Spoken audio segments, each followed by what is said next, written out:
So, Nuala, it's great to see you. Really good to see you too, Toby. And I must say, I'm immensely proud of you of putting this little creative Bible together. Thank you. Well done. And Thank I'm you. intrigued to know Mm. why you came to the juncture to create this. It's a good question, you know. I learned a lot of things through the workshops that I run, and that's been happening now for almost 2 decades. And because I have an intuitive approach, and I adore that, I love that aspect of facilitating other people's creativity. But I wanted to truly understand it, and I wanted to really bring it home and what I would call to ground it. Not because I wanted it as a model or anything like that, but I wanted to understand more about myself.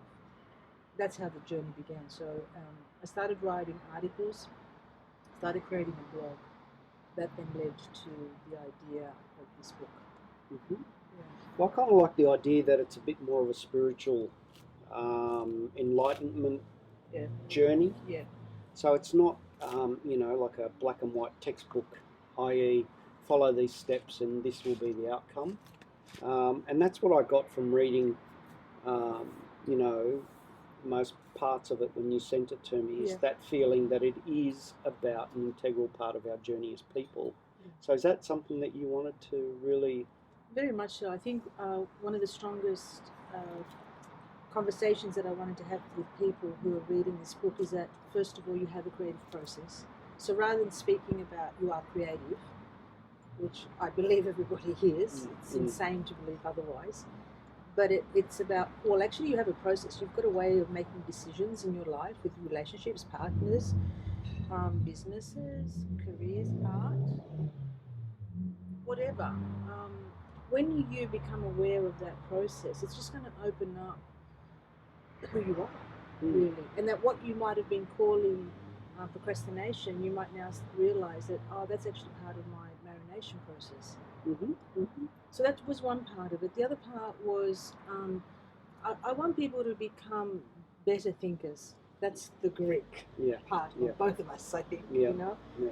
I almost want to say, stop thinking, just shut up for a minute and listen to what you're saying and how you're saying it and what words you're using. That's that part where, I show people how they can ask better questions. And life is a quest, a journey, right? But I also find that you're trying to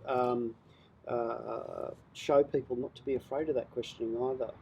Yeah. And I think a lot of people, even, sometimes they hear the term art and they do get afraid. They do. And, they think internally, oh, what's it going to bring out in me, So I think that what I've come to find is that this is almost like you leading people's hands through certain facets to create. Well spotted. It's about loving your voice and whatever comes through it. It's not about reproducing a particular style of art because there's. But also not negating things either. Yes. Being open. You've got to be open. You've got to, when you're doing, and I understand that there is a part of us that wants to know, can I draw like Leonardo da Vinci? Sure. Fine. You can take courses to learn how to train your eye to see in a particular way. That's fine. But at the end of the day, the art journey is a very spiritual one. It comes from our inner world. And our inner world, you don't know what's going to come out. When you start pushing that pencil across the page or the brush, you don't know. It's not that you're sitting there controlling, I am going to draw, a portrait, a self-portraiture. Let's go there. And then what you produce, somebody else might say, well, the nose looks a bit like yours. Don't know about the rest of it. And there it is. It's like it has to look like you. No, how about using this word? Does it feel like you? Is that how you felt? Are you actually representing something that we cannot see? That's what I love. Well, isn't that the role of the artist in essence? I mean, since the dawn of time, we look at even Leonardo da Vinci's role. He was, in a sense, creating a vision of. Yes. It's not a photocopy, know. Correct. And that's what I find is intriguing in this. I'll go back to that thing about you being almost the one holding people's hands through and saying, it's okay to feel this and it's okay to feel that. And the end result is an artwork. Yes. Or marks or an image. It doesn't matter. It doesn't matter. And when you begin to let go Mm.